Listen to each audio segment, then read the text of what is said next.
Setelah menyeleksi 17.732 calon mahasiswa, akhirnya Unsri menerima 2.002 calon mahasiswa yang lolos SNMPTN 2017. Menurut Zulkifli Dahlan, Ketua Panitia SNMPTN Unsri mengatakan, penerimaan calon mahasiswa baru ini telah sesuai dengan regulasi kuota yang ditetapkan sebesar 30% dari total daya tampung sebanyak 6.000 kursi. Dan selanjutnya para calon mahasiswa ini melakukan verifikasi dengan syarat membawa rapor asli. Hal ini dilakukan guna melihat nilai para calon mahasiswa ketika mendaftar online.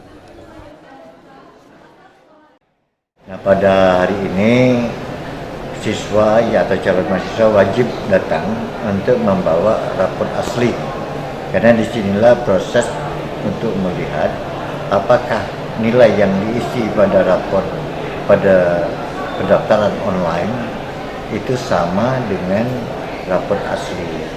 Nah, di sini nanti kita akan